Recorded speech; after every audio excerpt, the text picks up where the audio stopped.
I'm just going to do a video to demonstrate what a fast mid-range stone can do to a set bevel. So I'm going to start on a 600 grit. This is a Naniwa Pro.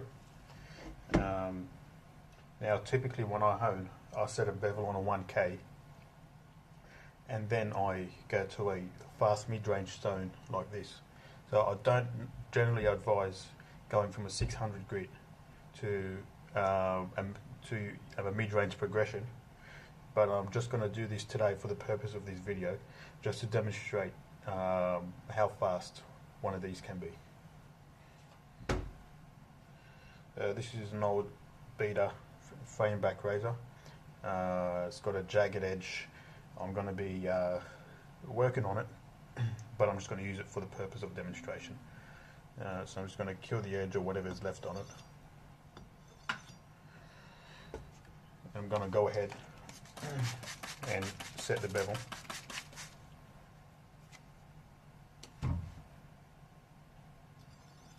Just for good luck.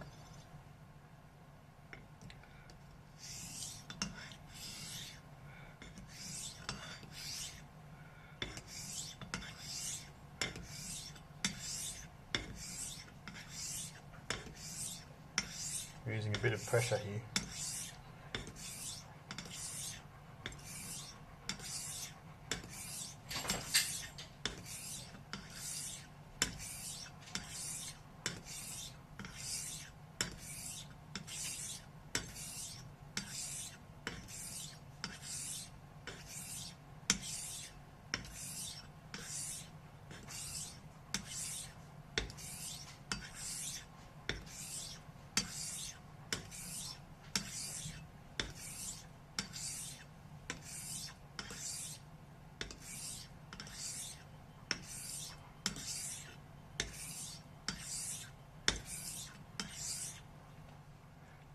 Going to feel for that edge. It's not quite there yet. Just going to presume this is being honed with maybe a layer of tape or two. It's not a problem.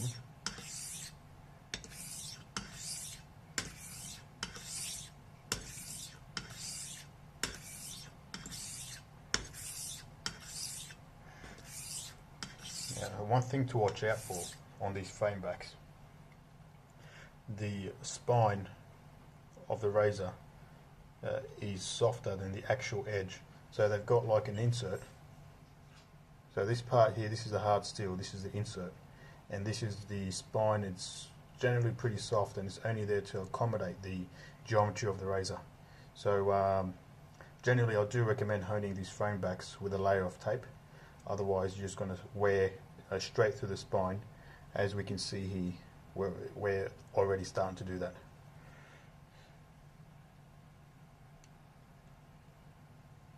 So I'm going to add a bit of water.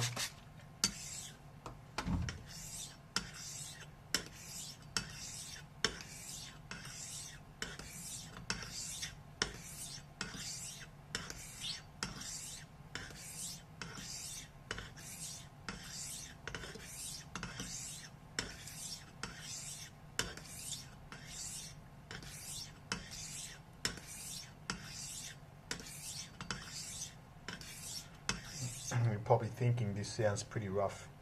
Yep, that's because it is.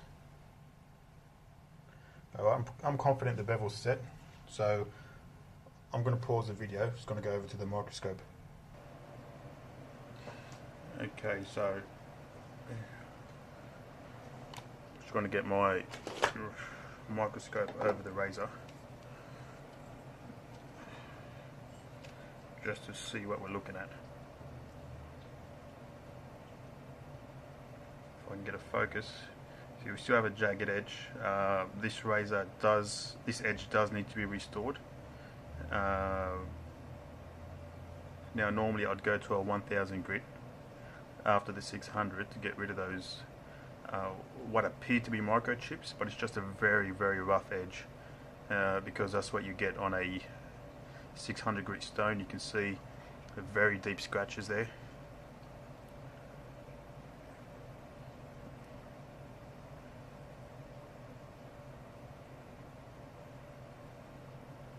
Anyway, so that's your typical 600 grit scratch. Probably not doing much justice here on a camera pointing at my screen, but it's pretty rough, as you can tell.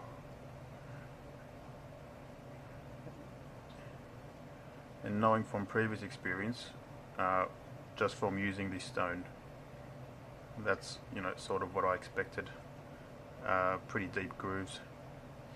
So I'm going to pause this video again. I'm going to head over to our mid-range Japanese stone. Okay, so again, I don't really advise or condone doing this. This is mainly to put this stone under an extreme test, just to show you what it can do. Now, it is a coarse stone. It's definitely finer than, say, a 1 or a 2K, but it's not something you can finish on. This is just to get all the mid-range work done, remove those deep scratches, these big angle striations, and that very rough edge. So it's like a replacement for your synthetic range between, say, a 3 and a 6K. Obviously they don't have a grit rating because they're very dynamic. I'm going to raise a diamond slurry using a worn out 400. And that's all I need.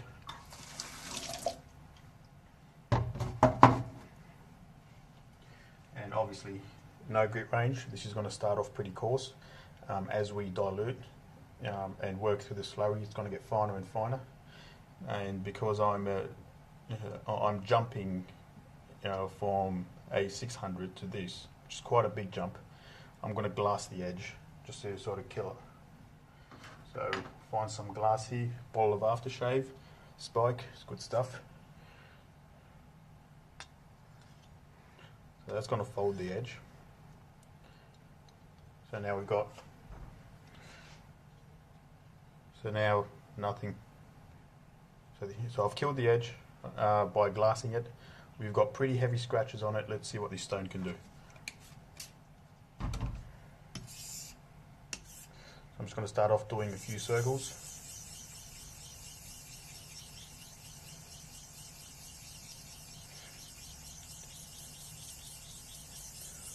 You can already tell the steel coming off. If you compare this slurry to that slurry, this is significantly darker. So it is cutting, and it is doing what it's meant to do.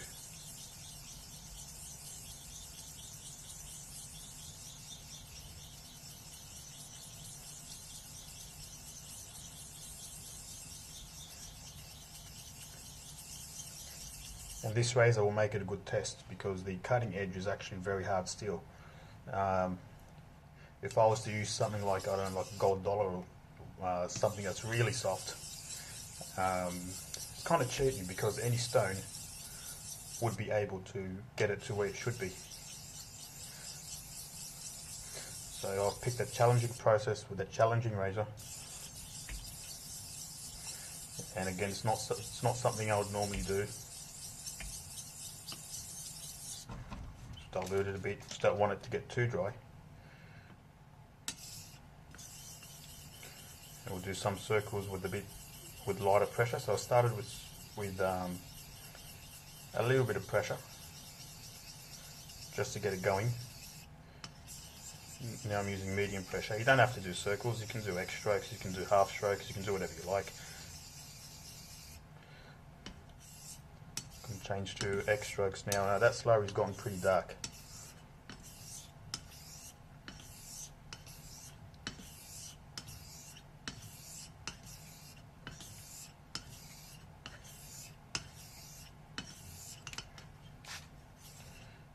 And you want to sort of dilute as you go. May have started too thick initially, but I did need it to cut, coming off a very coarse synthetic stone.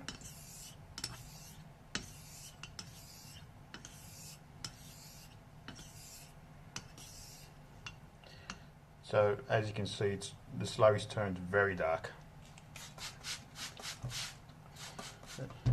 And one thing I like to do is I like to edge join. So I'm expecting that this edge will be somewhat toothy, just from that 600. So what I'll do, I'll slightly rest the razor on the corner, and I'll drag it using the weight of the razor a couple of times. So essentially I've somewhat killed the edge again, and I'll bring it back in a short period of time.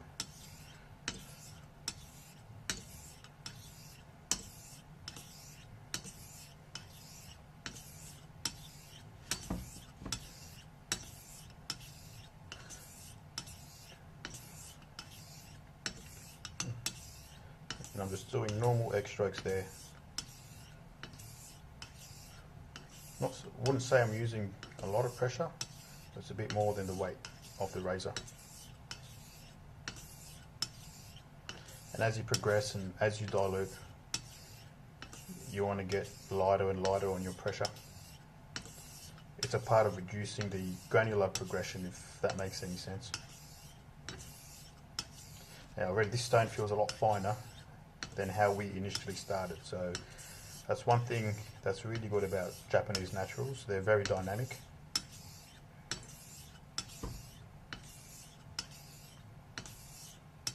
And they work wonders. So you can use this instead of a mid-range synthetic progression.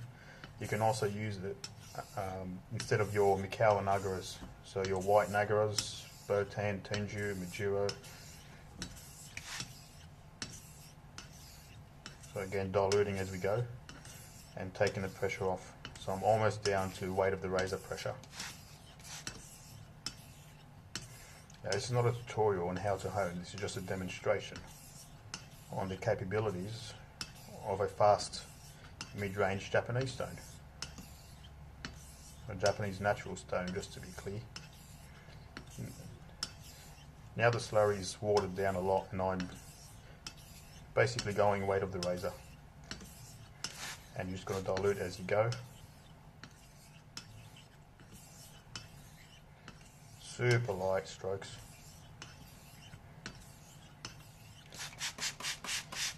And now I'm getting down to almost clear water. Still some slurry on there. You don't have to go to clear water. So don't forget, you still have to go to a finishing stone and repeat this process.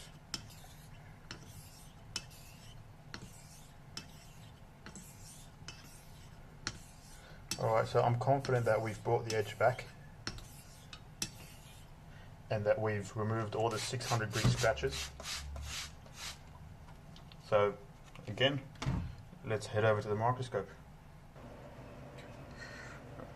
Alright, I'll tell you from now that this edge is not going to be perfect because the razor or the edge does need restoration, but I'll just demonstrate what we've done here. So as you can tell, all the 600 grit scratches are gone. So there's still a little bit of toothiness on the edge. If I can get the focus. But basically you've got that Kasumi finish, and the we've killed the edge, we've brought it back, and we've eliminated that jagged edge that you get from the 600 grit. Now obviously if you're coming off a 1 or 2K, you're not going to do as much work as I just did. You probably need about half the time and not as much slurry. But again, these are extreme tests. It's not the right way to hone in my opinion, but this sets a benchmark on the actual stone to let you know what it can do. Alright, so I'll upload this video as requested by a friend of mine in Europe, and I'll send you the link.